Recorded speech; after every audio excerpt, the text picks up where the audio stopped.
ಬೈಂದೂರು ಪಟ್ಟಣ ಪಂಚಾಯತ್ ವ್ಯಾಪ್ತಿಯ ತೆಗ್ಗರ್ಸೆ ಗ್ರಾಮದ ವಸರೆ ಎಂಬಲ್ಲಿ ಘನ ಮತ್ತು ದ್ರವ ತ್ಯಾಜ್ಯ ವಸ್ತುಗಳನ್ನು ವಿಲೇವಾರಿ ಮಾಡಿದ್ದರ ಫಲವಾಗಿ ಸಾಂಕ್ರಾಮಿಕ ರೋಗ ಹಾಗೂ ಅನಾರೋಗ್ಯಕ್ಕೆ ತುತ್ತಾಗುವ ಭೀತಿ ಎದುರಾಗಿದೆ.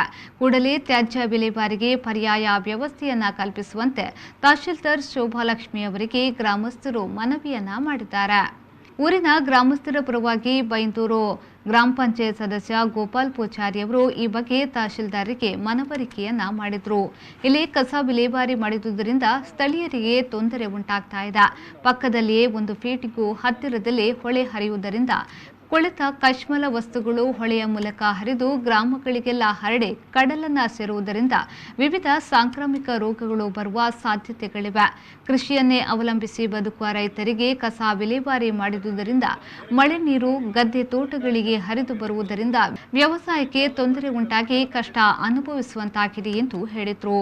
ಕೂಡಲೇ ಸ್ಥಳದಿಂದ ಬೇರೆ ಕಡೆ ಕಸ ವಿಲೇವಾರಿ ಮಾಡಬೇಕೆಂದು ಹಲವಾರು ಬಾರಿ ಸಂಬಂಧಪಟ್ಟ ಅಧಿಕಾರಿಗಳಿಗೆ ದೂರನ್ನ ನೀಡಿದ್ರೂ ಫಲಕಾರಿಯಾಗದೆ ಪ್ರಸ್ತುತ ಈಗ ಕಾರ್ಯನಿರ್ವಹಿಸುತ್ತಿರುವ ತಹಶೀಲ್ದಾರ್ ಶೋಭಾಲಕ್ಷ್ಮಿ ಅವರಿಗೆ ವಿಚಾರವನ್ನ ತಿಳಿಸಿದಾಗ ಸಂಬಂಧಪಟ್ಟವರು ಸ್ಥಳಕ್ಕಾಗಮಿಸಿ ಪರಿಶೀಲನೆಯನ್ನ ನಡೆಸಿದ್ರು. ಇನ್ನು ಯಾವುದೇ ದೋಷಗಳಾಗದಂತೆ ಮನವಿಯನ್ನ ಮಾನ್ಯ ಜಿಲ್ಲಾಧಿಕಾರಿಗಳ ಗಮನಕ್ಕೆ ತಂದು ಪರಿಸ್ಥಿತಿಯನ್ನ ಸರಿಪಡಿಸುತ್ತೇನೆ ಎಂದು ಹೇಳಿದ್ದಾರೆ.